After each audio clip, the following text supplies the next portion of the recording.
means just recording this session, and you will come to know कि in this class we are going to tell you about some trends and movements, some trends and movements in novel. How did the novel come, and why the 18th century is known as the origin of the novel? Do you find the seeds of the novel in the age of Chaucer? क्या चौसर के as में novel के बीज आपको देखने को मिलते हैं? क्या चौसर के बाद जो आपका शेक्सपियर का जमाना एलिजाबेथन एज रहा है, do you find the nature or the basic characteristics of the novel in that era? Yeah, do you find the concept of the novel in the age of John Milton? If you don't find the concept of the novel, then how, yeah, what was the nature of the novel? In what way John Milton, John Bunyan और उसके पहले Geoffrey चौसर या और उन लोगों ने कैसे कैसे क्या क्या चीजें उसमें उनका कंट्रीब्यूशन रहा है. Here I would like to tell you, when you go especially with the novel, then remember that कि एक बहुत कॉमन पॉइंट है कि in English literature the novel originated in the 18th century. Here I would like to share with you what, here I would like to share with you whiteboard, और वो white board में मैं आपको एक common सा point बता रहा हूँ कि the novel originated in 18th century. ये एक पॉइंट है जो सबको पता है, लेकिन मैं नहीं कह रहा हूँ कि आपको नहीं पता है. You know it but you have to write down it कि the novel originated in the 18th century.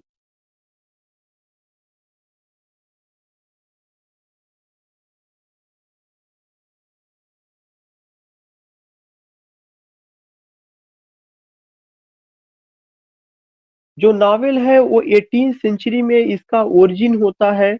जब नावल 18th सेंचुरी में आता है तो अगर आपको याद होगा इसी 18th सेंचुरी को जो एक बहुत कॉमन क्वेश्चन है कि नावल की मौजूदगी की वजह से या you find the presence of the novel, this is why the 18th century is known the age of prose and reason. 18th century is known, CEN में मैंने शॉर्ट फॉर्म में लिख दिया है 18th century CEN, that is century. 18th century is known, KNOWN, known as the age of prose and reason, as the age of prose and reason. ये जो statement है कि 18th century was the age of prose and reason, you will come to know कि this statement was given by whom. This statement was given by Matthew Arnold. ये मैंने शॉर्ट में लिख दिया Arnold. So here you have to go कि दो basic बातें मैंने आपको बताया.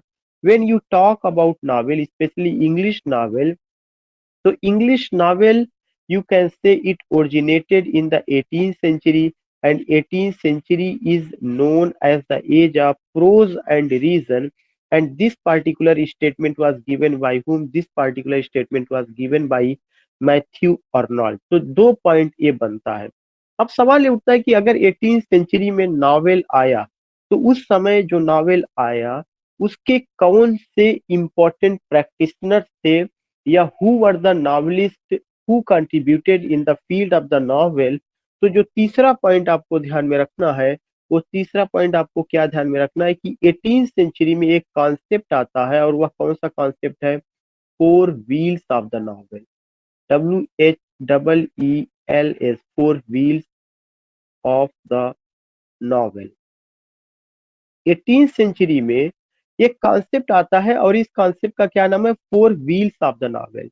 ये जो four wheels of the novel का जो कॉन्सेप्ट है, इसमें एक सबसे बड़ा नाम है Henry fielding. Henry Fielding, FIELDING, Henry fielding. उसके बाद आप देखेंगे कि इसके अलावा एक दूसरा नाम है सैमुअल रिचर्डसन.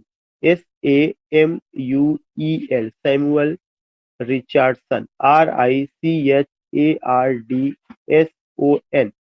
तीसरा नाम है Tobias Smollett, Tobias, Tobias Smollett, Smollet। चौथा नाम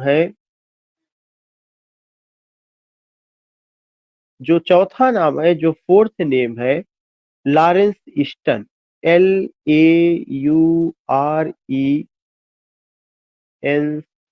Lawrence Sterne, Sterne।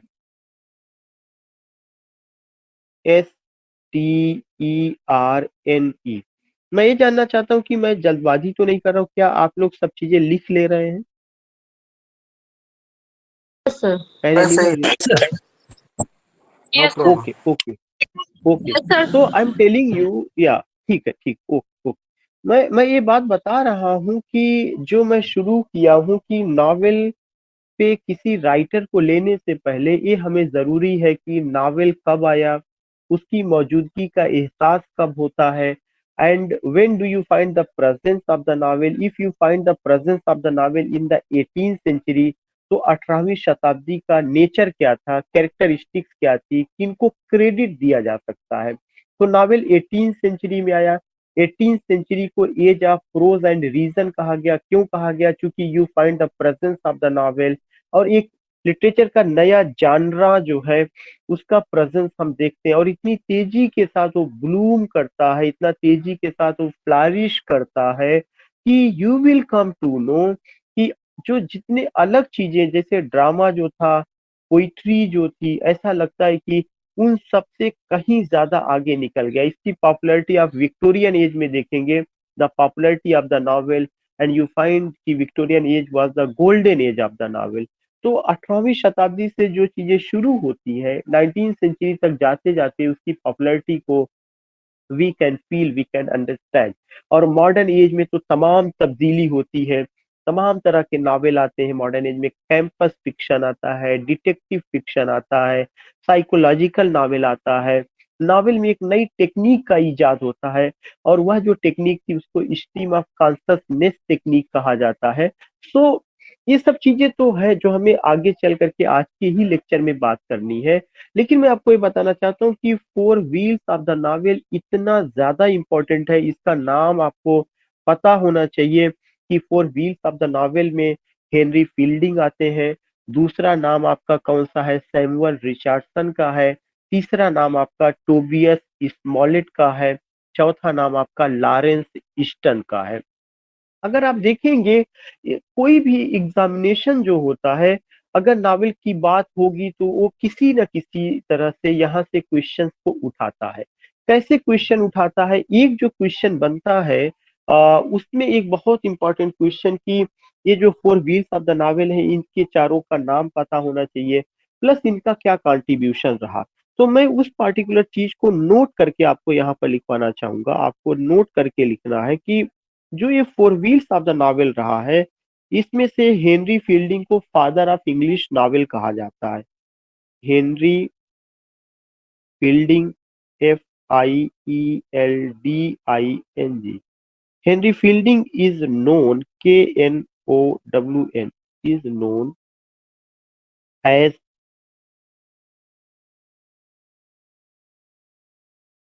Father of English novel. Henry Fielding is known as father of English novel. जो हेनरी फील्डिंग है उनको फादर ऑफ इंग्लिश नॉवेल कहा जाता है। यह एक बहुत ही इंपॉर्टेंट बात है। दूसरा जो एक चीज है कि एक और जो क्वेश्चन पूछा जाता है, या उसी से रिलेटेड जो दूसरा पॉइंट है, वो ये है कि हेनरी फील्डिंग ने अपनी नावल को कॉमिक एपिक इन प्रोज कहा। मैं कोई नया पॉइंट नहीं बता रहा हूँ, but you will come to know कि these points are highly significant. अगर कोई लेक्चर सिस्टमेटिक ढंग से करना है तो we can't skip these points, we have to go with these points. अगर मैं इसे नहीं बताऊंगा तो ये लेक्चर की ब्यूटी खत्म हो जाएगी, और ऐसा लगेगा कि perhaps I am an escapist teacher who is not going to complete the whole lecture. Therefore, to complete the whole lecture, to tell the beauty of lecture. This is very important कि what type of questions are asked and which questions are highly significant or highly important. So you will come to know कि जो दूसरा point है ये पूछा जाता है कि Henry fielding Henry fielding called called his novel comic epic in prose. COMIC, comic epic in prose. Henry fielding ने अपने नावल को कॉमिक एपिक इन प्रोज कहा। और मैं आपको ये बताऊंगा कि हेनरी फील्डिंग का एक नावल हर आदमी को हमेशा दिमाग में रखना चाहिए, that is Joseph Andrews. Always, which novel you have to remember? You have to remember his Joseph Andrews. His novel, his novel Joseph, JOSEPH, Joseph Andrews, ANDREWS. Joseph Andrews is an example of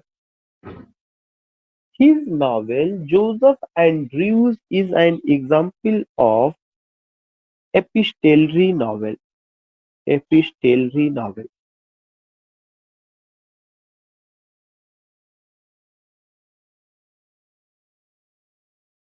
It's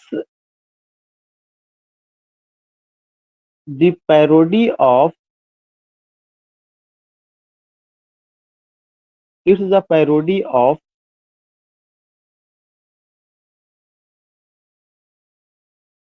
it's the parody of Pamela, a novel written by Samuel Richardson.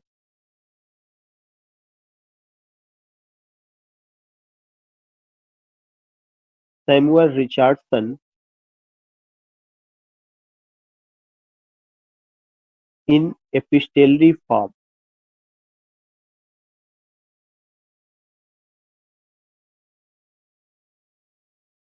So remember that when you talk about the four wheel of the novel, we can't say कि हम इससे बच सकते हैं। Novel पे बात करना है तो 18 सेंचुरी के को बात करना पड़ेगा। Four wheels of the novelist के बारे में हमें बात करना ही करना है। तो एक चीज जो नोट करके मैंने लिखवाया, अगर आप देखेंगे कि ये कितना इंपॉर्टेंट है या क्यों हम इस पर बात कर रहे हैं या ये क्यों किस चीज को लेकर के ये चीजें होनी चाहिए, तो इसमें तमाम क्वेश्चन बनते जाते हैं। अब ये क्वेश्चन ये पूछा जाता है जो कि अगर आप देखेंगे मैं समझता हूं कि वो क्यों हमें होना चाहिए। एक इससे सीधे सीधे पूछा जाता है कि एपिस्टल क्या है या एपिस्टेलरी नॉवेल क्या है। अगर आप ध्यान से देखिएगा, अभी तक मैंने आपको दो नॉवेलिस्ट का four wheels of the novel में दो नॉवेलिस्ट को लेकर के बात की है। एक नॉवेलिस्ट आपका सैमुअल रिचर्डसन और दूसरे नॉवेलिस्ट मैंने आपको क्या बताया, हेनरी फील्डिंग। हेनरी फील्डिंग का जोसेफ एंड्रयूज और सैमुअल रिचर्डसन का पामेला। मैं थोड़ा सा स्लाइड को बैक करता हूं, अगर आप ध्यान से देखिएगा मैंने जो नाम लिखा है मैं उसको हाईलाइट कर दे रहा हूं, पामेला। पामेला को मैंने क्या बताया, रिटन बाय सैमुअल रिचर्डसन, ये चीज मैंने बताया।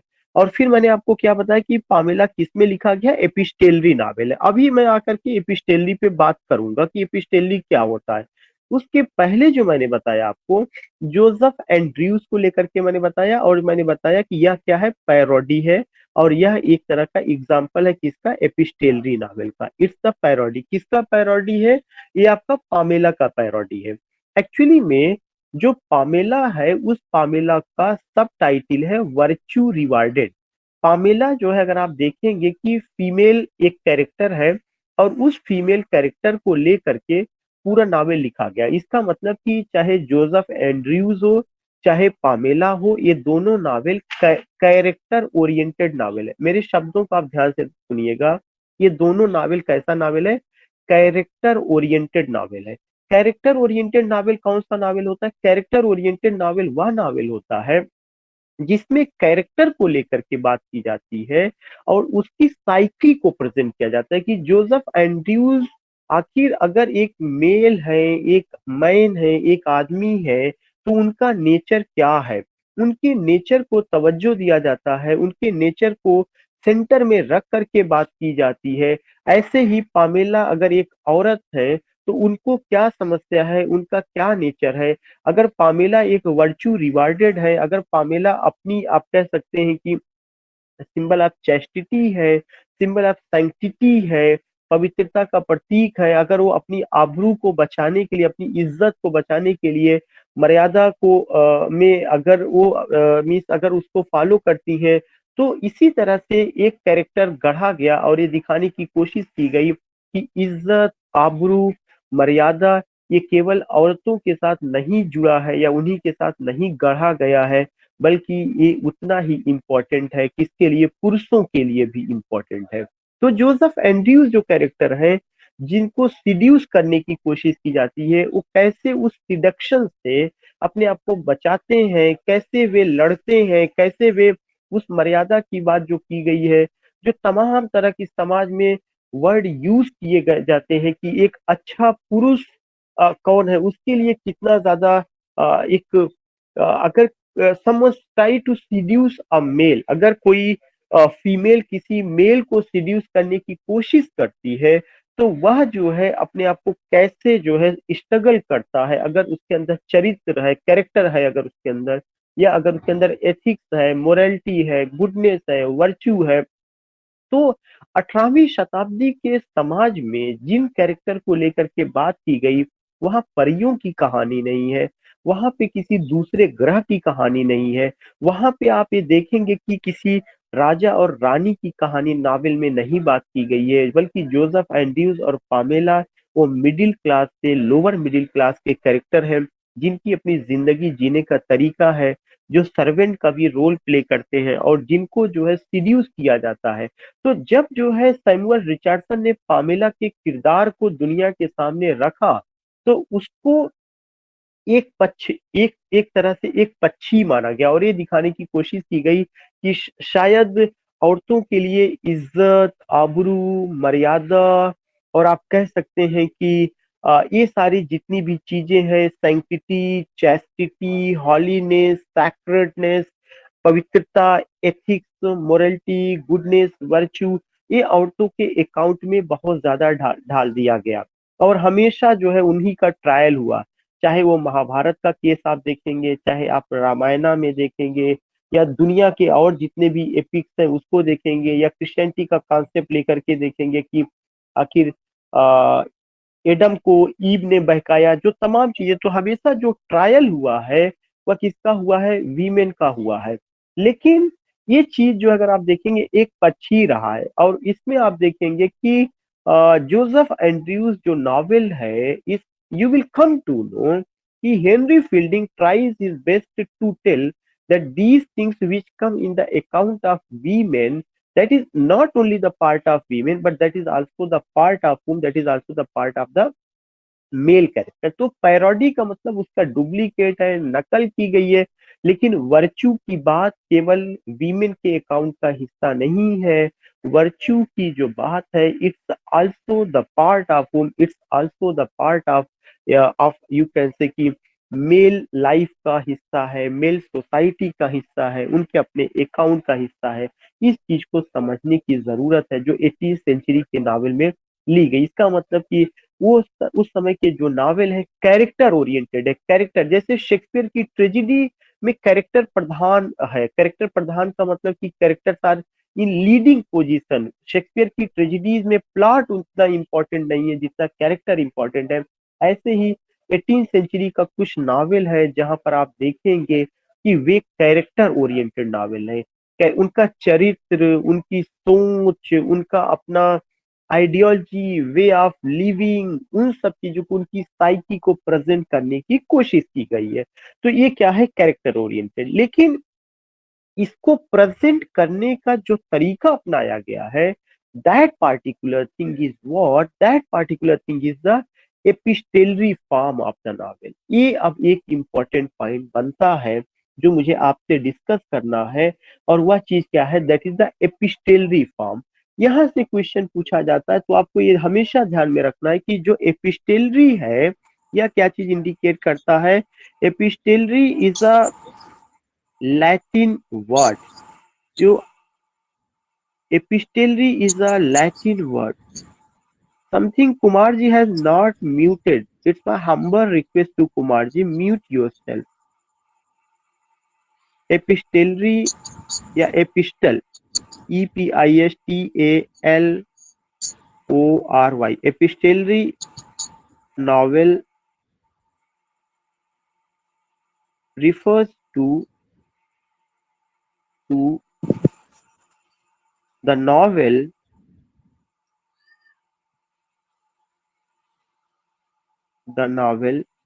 written in later form.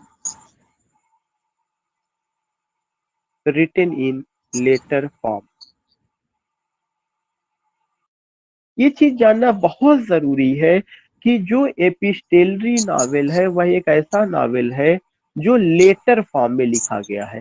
अब सवाल ये उठता है कि यह कैसा नावल होता था, यह कौन सा नावल है जो कि लेटर फॉर्म में लिखा गया था। तो जो लेटर फॉर्म में लिखा गया नावल है वह उस नावल को कहा जाता है, you will come to know, जिसमें कि कैरेक्टर जो होगा, whatever he thinks, whatever he expresses, whatever the experiences he share. Kumar ji please mute yourself. Okay sir, okay.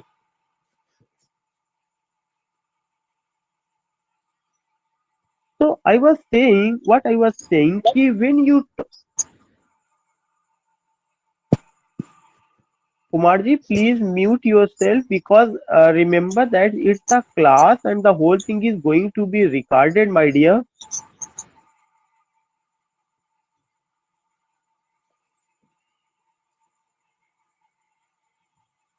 So what you find that if the novel written in later form, the novel written in later form, you will come to know कि the novel written in later form, what does it refer? The novel written in later form, it ultimately refers to a type of novel in which you find the sharing of the experiences, in which you find the sharing of the ideology, in which you find the sharing of uh, inner voice of soul, voice of heart, and experiences what you and I feel. You and I means character, means what Pamela feel, what Joseph Andrews feel, what other characters feel. So exchanging of not only exchanging of later, but exchanging of thought through later। एक चीज ये ध्यान में रखना है कि ये letter शब्द बहुत इंपॉर्टेंट है, जिसको कहा जाता है कि पत्र शैली में लिखा गया उपन्यास। तो अगर एपिस्टेलरी वर्ड आता है तो इट रिफर्स टू वर्ड कि पत्र शैली में लिखा गया उपन्यास। तो आप ये समझ सकते हैं कि during 18th century,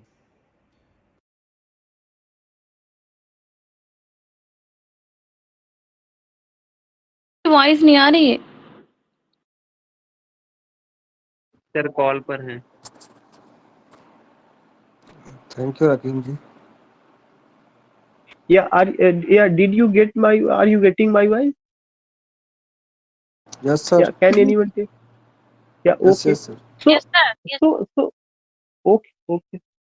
So remember that when you find the novel written in later form, when you go with this particular term, so this later form, if you go, yeah, if you remember 18th century India, 19th century India, even 20th century India. Even as I do remember कि when I was in high school, intermediate, or doing graduation, when there was no 4G system, no 3G, no 2G, no mobile, all these things. तो मुझे आज भी याद है कि exchanging of letter होता था, लेटर ही सब कुछ होता था। जो पोस्टमैन है, मुझे लगता है कि जो आज का पोस्टमैन का जो काम है कि इंटरव्यू लेटर आता है, या आप कह सकते हैं कि हॉल टिकट लेकर के आते हैं। पहले इस तरह के लेटर नहीं होते थे, पहले जज्बातों का लेटर, फीलिंग्स का लेटर, भावनाओं का लेटर होता था। समवन इज इन मुंबई और पता चली उनकी फैमिली कहीं गांव में दूर दराज में है, तब उनके आपस में जो कनेक्ट होने का काम करते थे। There was no 4G, there was no 3G, there was no mobile connectivity कि आप उनका फेस देख सकते हैं या नो। जो एहसास होता था जिंदगी की, जो रूमानियत थी, जो एहसास था, जो अपनापन था, जो बिछड़ने का दर्द था, जो गम था, उन सबको, उन सारी चीजों को, चाहे आप कुछ भी उसके लिए वर्ड यूज कर सकते हैं, you will come to know कि those things have been expressed only and only through letter. Letter form में उसको एक्सप्रेस किया जाता था। तो ऐसे ही अगर आप देखेंगे कि एक्सचेंजिंग ऑफ लेटर, इसको पत्र शैली में लिया गया, अपनाया गया।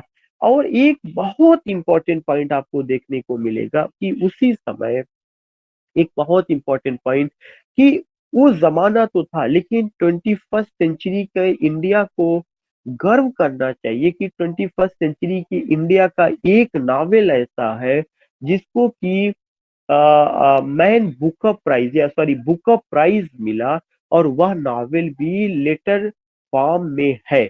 और वह कौन सा नावल है, मैं यहाँ पे उसे नोट करके लिखवाना चाहूंगा। मोस्ट प्रोबेबली वो हो सकता है कभी इसी एग्जामिनेशन में आ जाए कि in 21st century India, in 21st century India, India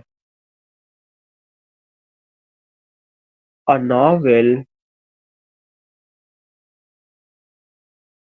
written by a novel written by Arvind Adiga. Arvind Adiga, entitled The White Tiger. The White Tiger.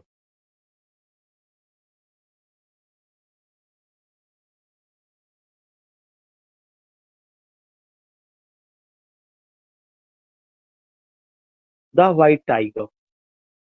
So you find The White Tiger is uh, written in epistolary form.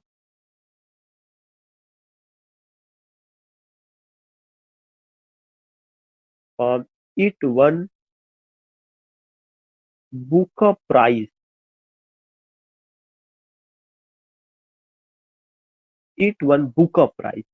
So when you talk about anything, especially the work, especially यूगो की origin of the novel, उन सब चीजों को जब हम लेकर के बात करते हैं, तो हम अपने आप को इससे अलग नहीं कर सकते हैं।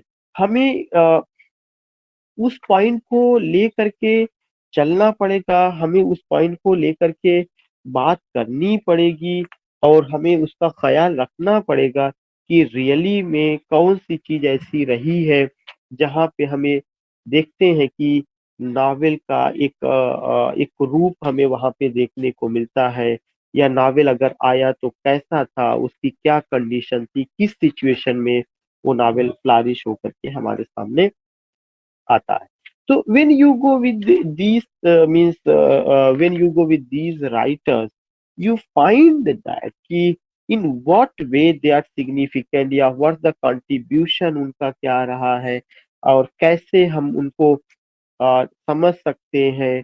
या ऐसा नहीं है कि केवल यही दो writer, even you find Tobias Smollett, you find Lawrence eastern, उन सबको भी हमें क्या करना है, ध्यान में रखना है। और उनके जो इम्पोर्टेंट वर्क है, उन इम्पोर्टेंट वर्क्स को भी वी हैव टू गो, या we have to try to understand कि उनका अपना एक रोल रहा होगा जहाँ पे हमें बात करनी चाहिए।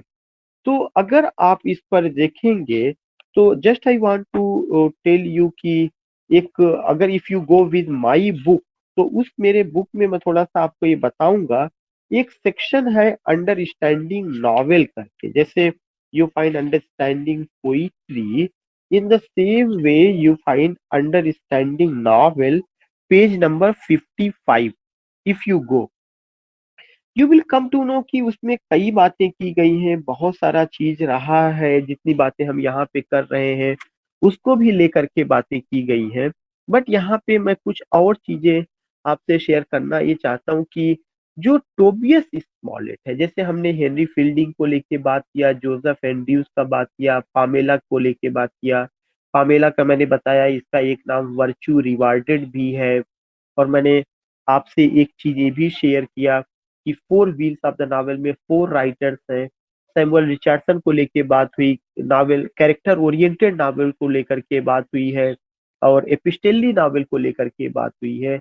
देन यू फाइंड कि अदर का क्या रोल रहा, जो अदर लोग हैं, खास करके if you go with Tobias Smollett, here I want to say कि टोबियस स्मॉलेट जो है उन्होंने क्या किया हुआ है कि he wrote a very important novel, that is what, that is Emilia, जो sorry, The Adventures of Roderick Random। Tobias Smollett ने जो लिखा हुआ है the adventures of Roderick random.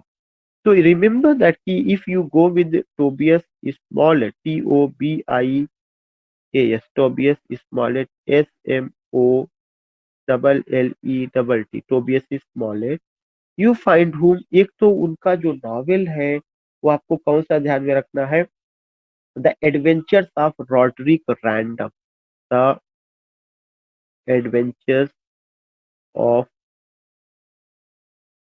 Rodrick Random, RODERIC, Roderick Random, RANDOM।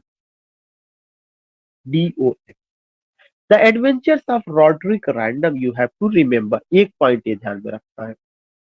Second point जो आपको ध्यान में रखना है कि इसके अलावा उनका एक और भी वर्क है, जो कि है तो बहुत सारे वर्क, लेकिन इनमें से एक अदर वर्क जो है the adventures of Peregrine Pickle, the adventures of Peregrine Pickle, the adventures of Peregrine Pickle, PEREGRINE, Peregrine Pickle, PICKLE, ये एक उनका वर्क रहा है। इसके अलावा एक और मैं वर्क लिखना चाहूंगा जहां से और भी चीजें पूछी जाती हैं, the expedition of Humphry Clinker. Third है the expedition, the expedition, PETIT, expedition माने अभियान होता है, the expedition of Humphry, HUMPHREY, Humphry Clinker, CLINKER, the expedition of Humphry Clinker. You find this particular writer.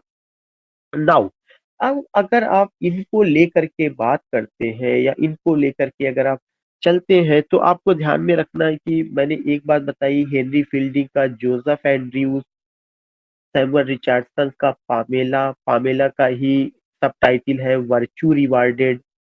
तो इतना नहीं कि केवल उन्होंने इतना ही लिखा, उन्होंने और भी लिखा, लेकिन जो और उन्होंने लिखा उसका I will share you some notes, तो उस नोट्स के साथ चलना पड़ेगा। कुछ चीजें आपको वहां पे सारे नॉवेल्स का डिटेल्स यहाँ पे हम नहीं बता सकते क्या क्या उनके वर्क रहे, लेकिन जो इंपॉर्टेंट चीजें हैं वो मैं व्हाइट बोर्ड पे शेयर कर दे रहा हूँ कि 18th सेंचुरी में नॉवेल में क्या तब्दीली आती है, कैसे नॉवेल एक लिटरेरी जानरा के रूप में हमारे सामने आता है, और कौन कौन से लोग रहे हैं। उनमें से एक नाम आपको और जो ध्यान में रखना है वो कौन सा है, Tobias Smollett, not Tobias, Laurence Sterne, LAURENC, Laurence Sterne. You find this particular Laurence Sterne, you find Laurence Sterne को जब हम लोग लेकर के बात करते हैं, तो लॉरेंस ईस्टन में you find what, you find एक पार्टिकुलर चीज कि इनका अपना जो वर्क है the life opinion of Tristram Shandy, अगर आप शार्ट में भी उनका केवल लिखेंगे कि एक उनका वर्क रहा जिसका नाम है ट्रिस्ट्रम शैंडी, TRISTRAM, ट्रिस्ट्रम शैंडी, SHANDY। एक और चीजें जो हमें मुझे लगता है कि ध्यान में रखना चाहिए, एक उनका और वर्क है a sentimental journey through France and Italy. एक इनका दूसरा वर्क है a sentimental journey, JOUR, through France and Italy, through France, F से फ्रांस, ए से एंड, आई से इटली, मैंने शार्ट में लिख दिया through France and Italy, F से फ्रांस, ए से एंड, आई से Italy, so you can go. तो इस तरह से four wheels of the novel में आप देखेंगे कि कि कैसे जमाना बदलता है, कैसे वक्त करवट लेता है, और जो कभी हम शेक्सपियर को के बारे में ड्रामेटिस्ट के रूप में बात करते थे, एडमंड स्पेंसर का पोएट के रूप में बात करते थे, और उसी 18th सेंचुरी में अगर आप देखेंगे कि जब एज ऑफ अलेक्जेंडर पोप रहता है, वहां पे जब प्रोज की बात होती है, तो उसी समय वक्त के साथ साथ लिटरेचर में एक बड़ी तब्दीली देखने को मिलती है। वह है कि नॉवेल का आना, और उसके आने में जो एक इम्पोर्टेंट रोल रहा है वो किसका रहा? Four wheels of the novel का रहा है। तो उन लोगों का कंट्रीब्यूशन, उनका वर्क, उनकी चीजें हमें नहीं भूलना चाहिए। यहाँ पर मैं कुछ नाम और है जो मैं आपको यहाँ पे लिखवाना चाहूंगा। जैसे मेरी नजर में एक इम्पोर्टेंट चीज ये है कि हेनरी फील्डिंग का जो वर्क है, ऐसा नहीं है कि वो केवल एक ही चीज वहीं तक रहा। हेनरी फील्डिंग का वर्क में जोसेफ एंड्रयूज तो रहा ही है, लेकिन जोसेफ एंड्रयूज के अलावा उनका वर्क है Jonathan Wild the Great, Tom Jones, Amelia, ये चीजें जो है बहुत इंपॉर्टेंट है, जो मैं यहाँ पे लिखना चाहूंगा कि Tom Jones, JONES, and Amelia, are popular novels, NOVELS, novels of Henry Fielding. मैंने शार्ट में लिखा हुआ है, और मैंने क्या लिखा हुआ है कि टॉम जोन्स एक ही नावल हो गया, एमिलिया ये दूसरा नावल हो गया। ये किसका पॉपुलर नावल है? अगर आप देखेंगे popular novel of Henry Fielding का, यह जो है हेनरी फील्डिंग का पॉपुलर नावल है। Tom Jones and Amelia are popular novels of Henry Fielding. अब उसके अलावा सैमुअल रिचर्डसन ने केवल पामेला या वर्चू रिवार्डेड ही नहीं लिखा था। सैमुअल रिचर्डसन ने इसके अलावा और जो उनका नावल रहा है, you will come to know, एक उनका था क्लारिसा हार्लो। एक उनका नावल है सैमुअल रिचर्डसन का जिसका क्या नाम है? Clarissa Harlowe, CLARISSA, Clarissa Harlowe, HARLOWE, Clarissa Harlowe. You will come to know कि ये और इसके अलावा sir Charles Grandison, sir Charles Grandison, Clarissa Harlowe and sir Charles Grandison, GRANDISON। You find कि ये चीजें बहुत मायने रखती हैं कि Clarissa Harlowe, sir Charles Grandison, ये इंपॉर्टेंट नॉवेल रहा है, या are the popular novels, are the popular, POPULAR, popular novels of किसका रहा? That is the Henry, that was the Samuel Richardson Samuel का, Richardson. Samuel Richardson, SAMUEL, Samuel Richardson, RICHARDSON, Samuel Richardson. तो what I want to say कि हमें कम से कम इतनी basic जानकारी, अगर हम कल नॉवेल के टेक्स्ट को लेके पढ़ रहे हैं, या नावल पर डायरेक्ट आते हैं, तो इससे पहले आपने देखा होगा कि उस सेक्शन में ये दिया गया है कि नावल का ट्रेंड, तो मूवमेंट्स, उसके टाइप्स, वो तमाम बातें करनी है। तो etch four wheels of the novel आज हम लोगों ने कवर किया। लेकिन मैं आपको एक वर्क दे के जाना चाहता हूँ, और ये वर्क बहुत इंपॉर्टेंट है, और अभी उस पर हमें 2 लेक्चर लेना पड़ेगा। लेकिन मैं उसका कुछ सिग्नल्स दे के जाना चाहता हूँ कि आपको क्या क्या समझना है। कि एक तो पहला पॉइंट आपको ये समझना है कि popularity of the novel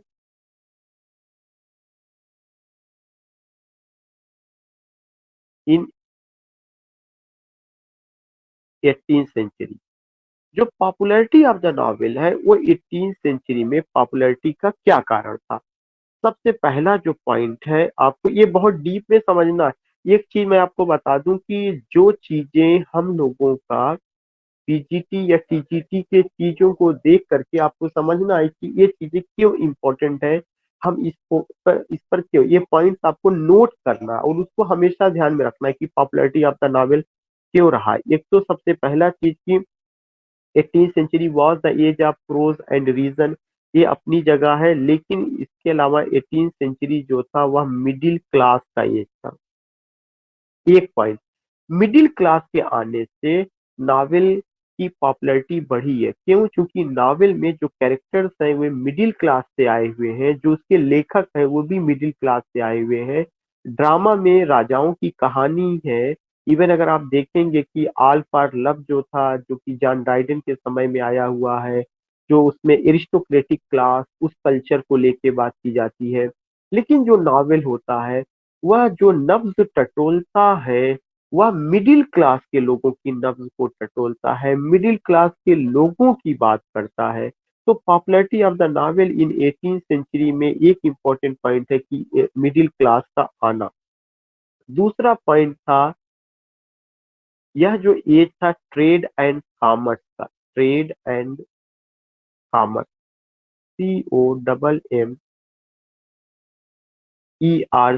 COMMERC।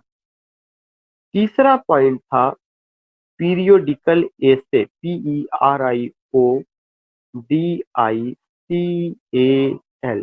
Periodical एसे। चौथा पॉइंट था, मैं जल्दी तो नहीं कर रहा हूं, हाँ सर। Not at all, no sir. सर। Okay okay okay. जो फोर्थ पॉइंट है वो पीरियोडिकल एसे के साथ साथ आपको ध्यान में रखना, यह age magazines, MAGAZINES, magazines, journals and newspapers का एज रहा है। मैगजीन्स, जर्नल्स एंड न्यूज़पेपर्स का एज रहा है। इसके अलावा यह जो एज रहा है, एक और चीज का एज था जिसमें हमें ध्यान में रखना चाहिए, कॉफी हाउस।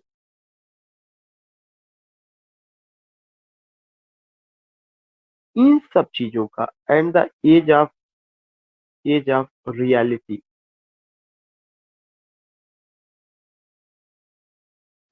का, मिडिल क्लास कल्चर को तवज्जो दी गई। मिडिल क्लास कल्चर, इसे कल्चर मैंने शॉर्ट फॉर्म में लिख दिया है। उन सब चीजों को लेकर के दिया गया, तो हम इससे कहीं से अपना स्टैंड बदल नहीं सकते हैं, या हम ये नहीं कह सकते हैं कि ये चीजें, अब यही चीजें आपका पॉइंट में वहां पे क्वेश्चन पूछा जा सकता है कि which of the following is not correct, या which of the following is incorrect, या which factors were responsible in the origin of the novel, which factors were responsible, कि कौन कौन से फैक्टर से रिस्पॉन्सिबल रहे हैं नॉवेल की ओरिजिन में। तो हम जब इस पॉइंट्स को ध्यान में रखेंगे, तो आई थिंक कि we will be able to do something, कि हम उसे कर सकते हैं। Are you getting the point? अब उसके बाद जो मुझे आपको वर्क देना है, उस वर्क पे आपको क्या क्या चीजें करनी है, जो अगली क्लास में मैं बात करूंगा, लेकिन आपको अभी से चलना है। सबसे पहला चीज जो आपको ध्यान में रखना है, टॉपिक जो हमें पढ़ना है, नॉवेल एंड इट्स टाइप। जब आप नॉवेल एंड इट्स टाइप्स की बात करते हैं तो इसका मतलब ये कि what is novel and how the novel is different to drama. Novel है क्या और नॉवेल कैसे जो है ड्रामा से अंतर है, इसके बारे में। और नॉवेल की टाइप्स कौन कौन सी हैं, जो नॉवेल के टाइप्स हैं, पिकारेस्क नॉवेल जो earliest form of the novel है, एपिस्टेलरी नॉवेल जिसको आज मैंने डिस्कस किया, एक और टाइप्स ऑफ द नॉवेल है जिसको गॉथिक नॉवेल कहा जाता है, नॉवेल ऑफ कैरेक्टर है। इसके अलावा आप अगर और देखेंगे, डोमेस्टिक नॉवेल है, regional novel, historical novel, realistic novel, psychological novel, campus fiction, detective novel. And उन सब के अलावा नॉवेल में कुछ वर्ड्स यूज किए गए, cyborg, cyberpunk, magic realism, you find these things. तो इन सबको आपको, ये आपका वर्क है और ये मेरी किताब में पेज नंबर 55 से शुरू हुआ है, वहां से आप इसे पढ़ सकते हैं, वहां से आप इसे देख सकते हैं। अंडरस्टैंडिंग नॉवेल करके उसमें रखा गया है। दूसरा चीज जो आपको और ध्यान में रखना है कि एक और सेक्शन जो आपको लेना है, critics on the novel, critics on the novel. Novel के ऊपर जो क्रिटिक्स हैं उनको लेकर के आपको बात करनी है, क्रिटिक्स ऑन द नॉवेल। अब जैसे क्रिटिक्स ऑन द नॉवेल पे अगर मैं बात करूंगा, जब भी मैं बात करता हूँ तो आपको ये ध्यान में रखना है कि उसमें जो है नावल वर्ड, नावेला वर्ड से आया, फिर आपको नावेलीट और नावेला में क्या डिफरेंस है। जो फिक्शनल थियरिस्ट के जो राइटर हैं, जैसे एक बहुत इंपॉर्टेंट क्वेश्चन पूछा जाता है, आस्पेक्ट्स ऑफ द नावल, जो किताब ई एम फास्टर की है उसमें 7 आस्पेक्ट्स है, तो the aspects of the novel क्या है, कब पब्लिश हुई है, जो 7 आस्पेक्ट्स है वो कौन से 7 आस्पेक्ट्स है।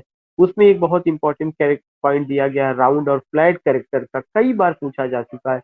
राउंड और फ्लैट कैरेक्टर क्या है, हम उसको कैसे समझ सकते हैं, उस पर हमें ध्यान में रखना है। इसके अलावा हमें इस पर बात करनी है कि हेनरी जेम्स का कॉन्सेप्ट जो रहा है उस पर, और जो आपका विलियम जेम्स का जो रहा है स्ट्रीम ऑफ कॉन्शसनेस टेक्निक, उसको लेके बात करनी है। किसने नावल को पॉकेट थिएटर कहा है, किसने कहा है कि novel is the actual summary of life, जो जॉर्ज मेरिडिथ का स्टेटमेंट है।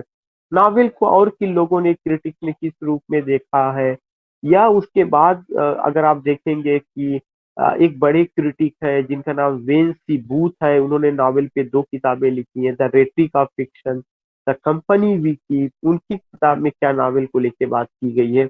और इसके अलावा नावल से जुड़े हुए कुछ इंपॉर्टेंट टर्म, जैसे मैजिक रियलिज्म है, साइबॉर्ड है, साइबर पंक है, सिल्वर फॉक नॉवेल है, और इस तरह से जो वर्ड नैरेटोलॉजी है, नरेशन है, all these things we have to go, जो हमें समझना है।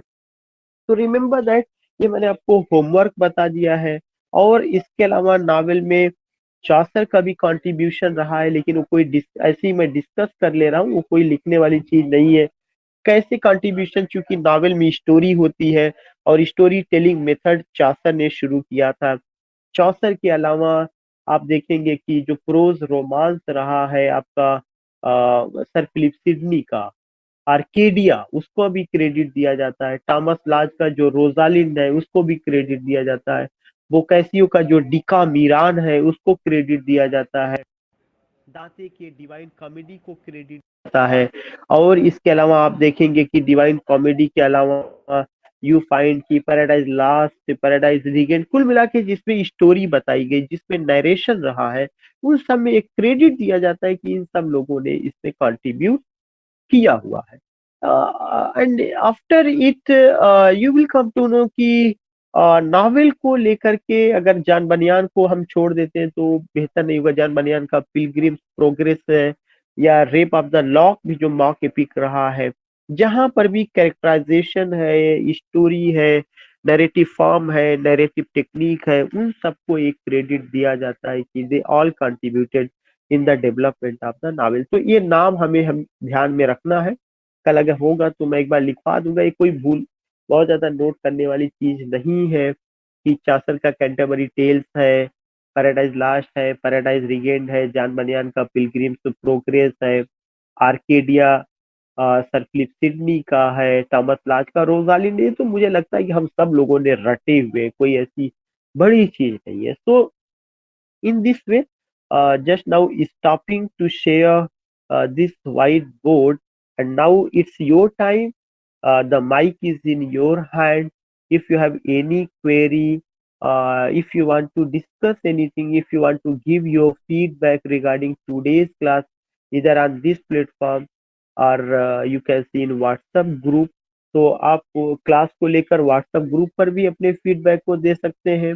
अगर आप में से कोई कुछ कहना चाहता है, कोई सजेशन है, तो now it's your time, the mic is for you, and this time I will be listener and you will be speaker.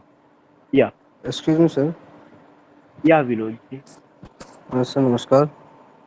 नमस्कार। सर मैं ये जानना चाह रहा था, जैसे आपने अभी वर्क बताया ना ये नोवेल का, तो उस पर जी, कुछ पीडीएफ वगैरह नहीं मिल जाएगी हमें व्हाट्सएप वगैरह पे, जिससे हम देख पाएँ, उसको पढ़ आपको पाएँ? बिल्कुल बिल्कुल बिल्कुल पीडीएफ आपको मिलेगी। यू विल गेट पीडीएफ, ठीक ठीक, you okay will sir, get PDF, thank you sir, बस ये जानना you चाह will get, yeah, oh, you will get pdf। Any other query, any other excuse suggestion? Me sir. इस जी, जी Sonali madam जी। Sir जो शाम की हम लोगों की जीआईसी वाली क्लास है, तो सर आज ये आपने जो 7:30 पे ली है, तो क्या ये हमेशा 7:30 पे चलेगी? एलटी ग्रेड की ये जो क्लास है, ये एलटी की चल रही है, ये 7:30 पर रहेगी। जीआईसी की 5:30 पर है, बट अनफॉर्चुनेटली कल की तरह आज भी मुझे बाहर रहना पड़ा। अभी मैं 9 बजे जीआईसी का लेने जा रहा हूँ। Okay sir. जीआईसी का 2 टाइम है, एक तो सुबह में 8 बजे 40 मिनट या 30 मिनट का मैंने किया है, और एक जो है टाइम आपका जो है इवनिंग में है जो 5:30 का है, लेकिन मैं 5:30 पे नहीं ले पाया, तो मैं अभी इस टाइम में 9 बजे उसे मैं शुरू करूँगा। सर उसको 5 बजे से नहीं कर सकते सर, बीच में कर सकते हैं, थोड़ा कर गैप। सकते हैं, कर सर सकते सर हैं, पाँच नो बजे फाइव अगर प्रॉब्लम। कर दीजिए। इसके 5:30 या जी, 5 सर, ये टाइम थोड़ा सा मैनेज नहीं हो पा रहा है सर। 5:30 नहीं मैनेज हो पा रहा है, तो या सर 9